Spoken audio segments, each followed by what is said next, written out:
Bom dia, eu me chamo Luana Oliveira da Rocha, faço parte da turma 458 do curso de Direito da PUC-RS.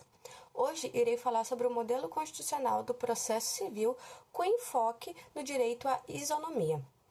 Antes que eu siga para o meu tópico principal, que é o direito fundamental à isonomia, é importante a gente ter bem claro que o processo civil brasileiro atual foi se tendo uma construção entre os séculos que foram passando, entre as décadas que se foram passando.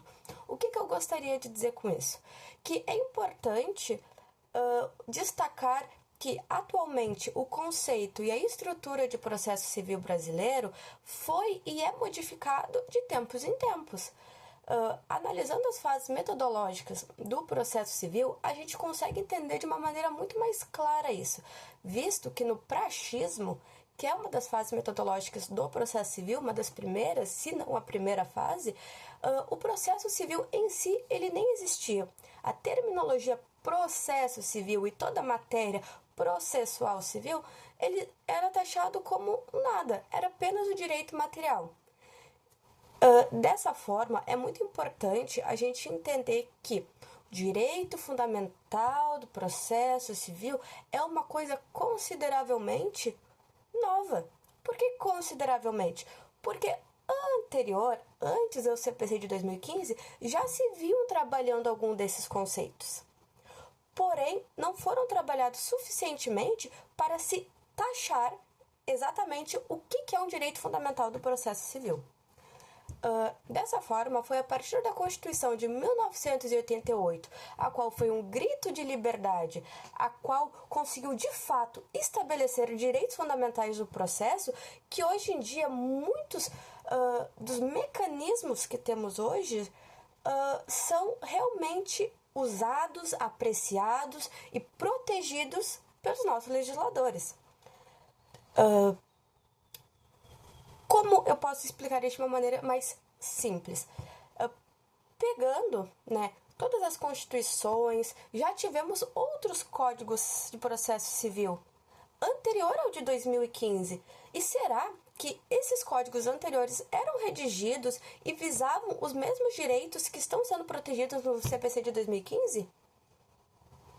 A resposta seria que, mais ou menos, como eu disse anteriormente, a gente até pensava nesses modelos constitucionais, porém eles não eram uma coisa fixa.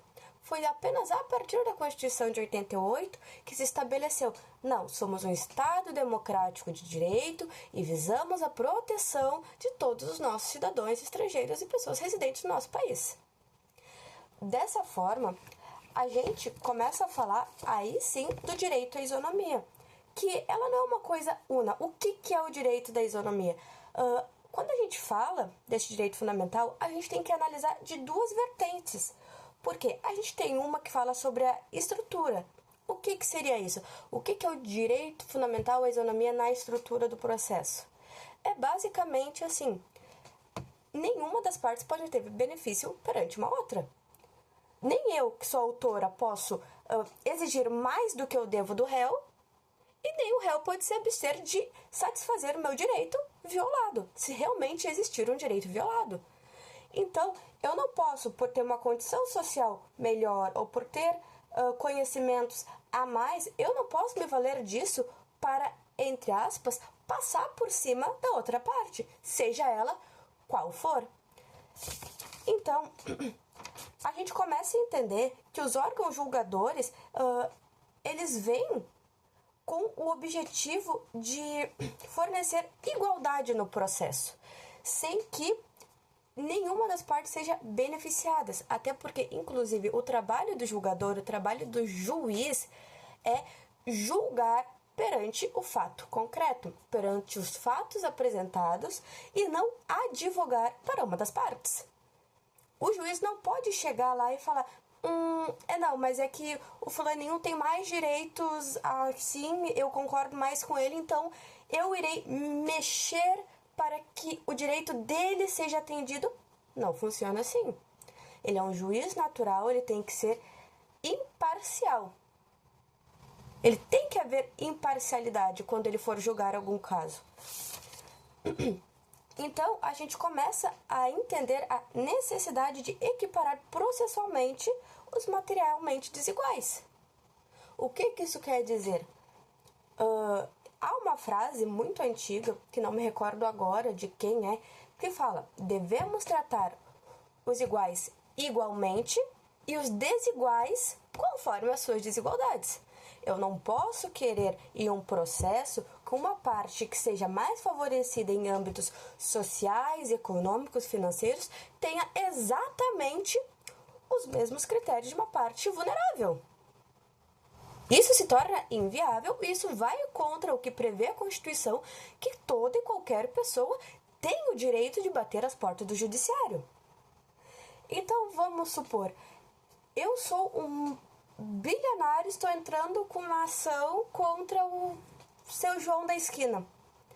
É justo eu querer que o João da esquina, que às vezes a sua renda familiar serve só para coisas básicas e banais, pagar todas as custas de um processo? Isso acaba se tornando inviável e acaba com que uma parcela majoritariamente grande da população, que são de pessoas em situação vulneráveis, acabe deixando seus direitos de lado. O processo é uma coisa demorada, é uma coisa cara, é uma coisa que demanda paciência e o tratar só de jogar igualdade não funciona. Pois vivemos num país desigual, pois vivemos num mundo desigual. Então, o trabalho do julgador é equiparar esses dois lados. Mas o réu conseguiu gratuidade, ou o autor conseguiu gratuidade, outra parte obrigatoriamente tem que ter gratuidade? Não. Se uma das partes tem condição de pagar e a outra não, que sejam equiparados. Princípio da isonomia. Não é um benefício um em cima do outro. Não. É para deixar na mesma linha. É para que se tenha igualdade, literalmente. Sem um passar por cima do outro. É ter paridade de armas. Eu não posso querer beneficiar um outro, mas eu tenho que utilizar dos meios necessários para que as duas partes consigam expor os seus problemas de forma igual. Então, quando falamos desse princípio da isonomia, ou esse direito fundamental à isonomia, é muito fácil a gente se perder no quesito de... é só tocar igualdade ali. Igualdade para as duas partes. Pois não funciona assim. Lembrando, o processo, tudo que envolve justiça é feita uma análise no caso concreto. Eu não posso garantir que todo caso que vier vai ter gratuidade, que vai ter isso, que vai ter aquilo, pois ele depende do caso concreto. Pois lidamos com pessoas de diferentes classes, diferentes etnias, diferentes crenças religiosas, pessoas diferentes. E cada uma vai ser atendida dentro do seu requisito, dentro do que precisa. Não vamos distribuir benefícios, porque benefícios não existe. Existe apenas uma paridade, uma linha horizontal entre ambas as partes. A única pessoa que está acima entre as partes é o juiz. Uma parte não pode estar em cima da outra. Porque senão a gente já perde o princípio fundamental do processo. E é assim que eu encerro minha fala.